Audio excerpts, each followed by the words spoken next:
Shalom. Sebelum kita sama-sama mendengarkan firman Tuhan, kita berdoa.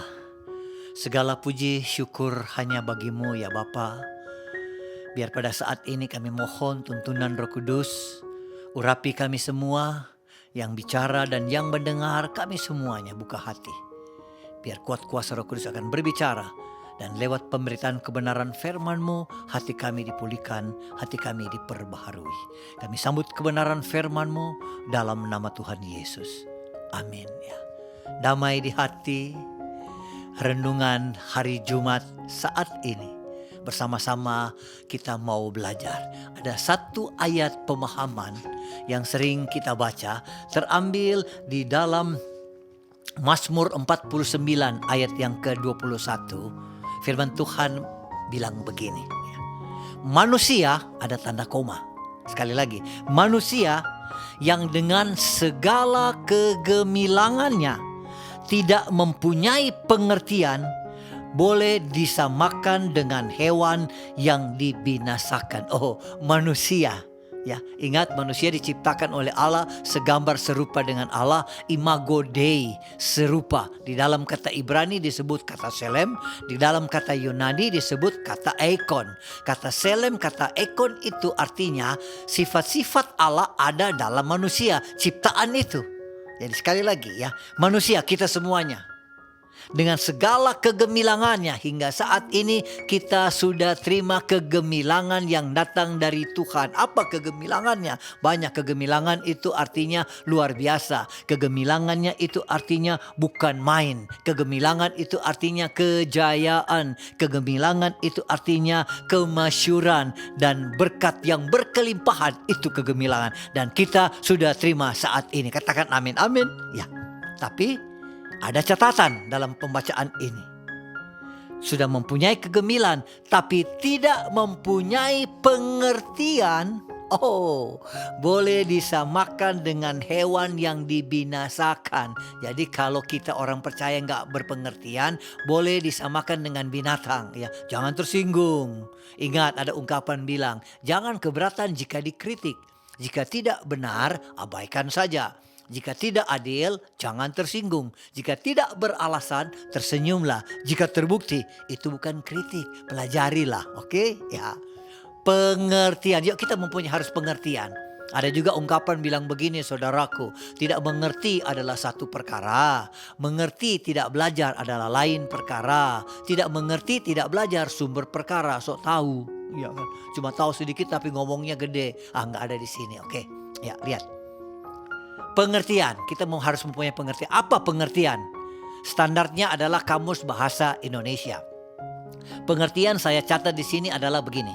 Gambaran atau pengetahuan tentang sesuatu di dalam pikiran. Sekali lagi ya, saudaraku, pengertian artinya gambaran atau pengetahuan tentang sesuatu di dalam pikiran. Di dalam pikiran saudara, pikiran saya, pikiran. Ingat, jangan bicara tubuh. Tubuh interpretasinya bisa kelihatan. Jangan bicara roh. Roh yang ada dalam kita lebih besar daripada roh yang ada di luar. Roh Kudus tinggal. Tapi kalau jiwa itu adalah pikiran, perasaan, dan kemauan. Itu yang penting. Berpengertian. Saya kasih contoh tentang pengertian orang-orang yang ada di sekeliling kita. Contohnya kita harus lihat dengan Alkitab. Mungkin Bapak Ibu Saudara-saudari masih ingat di dalam Yohanes pasal yang ke-8 tentang seorang wanita kedapatan berzinah. Masih ingat ya kisahnya? Di mana orang-orang Farisi, ahli-ahli Taurat menyeret seorang wanita yang ketahuan berzinah dan mereka berkata kepada Yesus begini, "Guru, menurut hukum Musa," ini orang-orang ahli Farisi nih, ya. Menurut hukum Musa memerintahkan kepada kita kalau ada orang yang kedapatan untuk berzinah harus dilempar batu sampai mati. Masih ingat kisahnya? Kita lihat dulu mereka berpengertian pakai hukum Musa. Di dalam hukum Musa, di dalam Imamat pasal 20 ayat yang ke-10 berkata demikian. Ini namanya memanipulasikan pengertian. Hati-hati saudaraku. Imamat 20 ayat 10 berkata begini. bila seorang laki-laki berzina dengan istri orang lain, yakni berzina dengan istri sesama manusia, pastilah keduanya dihukum mati. Itu hukum Musa, tetapi ahli Taurat, para orang Farisi hanya membawa wanita kepada Yesus. Mereka ingin mencobai Yesus dengan pengertian, memanipulasikan pengertian. Saudaraku, sebagai orang percaya, kita buang jauh-jauh berpengertian. Kan timbul pertanyaan, mana yang laki-lakinya? Inilah jangan sampai terjadi bagi setiap kita.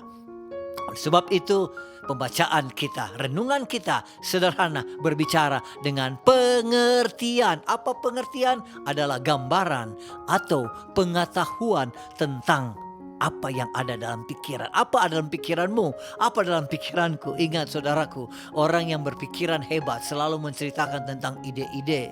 Orang yang berpikiran sedang selalu membicarakan tentang peristiwa-peristiwa. Dan orang yang berpikiran sempit selalu membicarakan keburukan orang lain. Senang aja bicara keburukan orang lain. Oleh sebab itu, yuk kita berpengertian.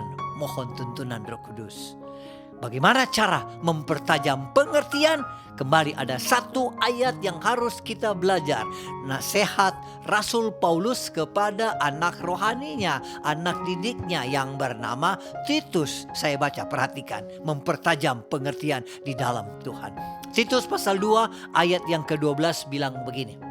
Ia, Tuhan, mendidik kita supaya kita meninggalkan kefasikan. Jadi ingat, Tuhan selalu mendidik bagi setiap kita orang yang percaya untuk selalu meninggalkan kefasikan. Tahu arti kefasikan? Kefasikan itu adalah kelakuan buruk. Tinggalkan itu. Kita lanjut. Tuhan mendidik kita supaya meninggalkan kefasikan dan keinginan-keinginan duniawi. Ya udah, gak usah keinginan. Kita bersyukur apa yang telah Tuhan berikan kepada kita. Ya kan? Ada satu ungkapan bilang begini ya. Sebesar apapun penghasilanmu, jika engkau pakai untuk gaya hidup, itu semua akan kurang. Sekecil apapun penghasilan kita, jika kita pakai untuk kebutuhan hidup, percayalah Roh Kudus akan menuntun. Amin. Oleh sebab itu, keinginan duniawi dalam nama Yesus kita tinggalkan itu. Dan nasihat yang terakhir dalam Titus pasal 2 ayat yang ke-12. Ini yang kita mau belajar. Pertajam pengertian kita. Apa? Yang pertama, supaya kita hidup bijaksana. Oh, bijaksana. Bijaksana itu artinya gunakan akal budi atau tajam pikiran. Ya, bijaksana itu artinya cermat, teliti apabila menghadapi kesulitan-kesulitan. Itu bijaksana. Yuk kita hidup bijaksana, mau? Ya. Yang kedua, kan, adil. Oh, adil. Adil itu tidak memihak. Adil itu tidak berat sebelah. Adil itu berpegang kepada kebenaran. Yuk kita berpegang kebenaran. Ingat saudaraku, tidak semua yang benar perlu dibicarakan. Tapi kalau bicara, bicaralah secara benar. Jangan ada dusta di antara kita.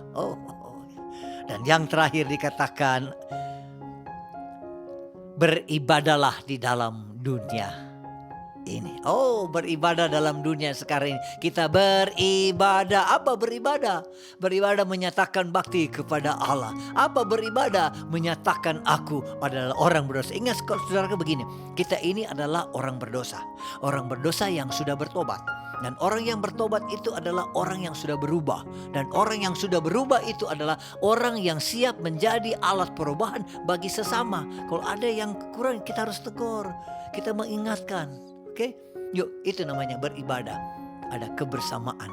Kebersamaan. Bagi hormat, kemuliaan Tuhan Yesus Kristus. Dan paling terakhir lagi pertanyaannya, kenapa kita harus beribadah? Ayo, kenapa kita harus beribadah? Ibadah adalah respon kita atas perbuatan tangan Tuhan yang ajaib. Beribadah itu bukan untuk diberkati. Justru kita sudah diberkati, makanya kita harus beribadah. Amin. Manusia kasih pengertian, pertajam pengertian. Yuk kita hidup bijaksana, kita hidup adil, dan kita beribadah sampai Tuhan Yesus datang yang kedua kali. Amin. Ya, buka hatimu. Jika hati terbuka, hal terkecil bisa menjadi mujizat yang paling terbesar. Amin. Kita berdoa. Terima kasih Bapa di surga. Terima kasih Tuhan Yesus, terima kasih Roh Kudus. Renungan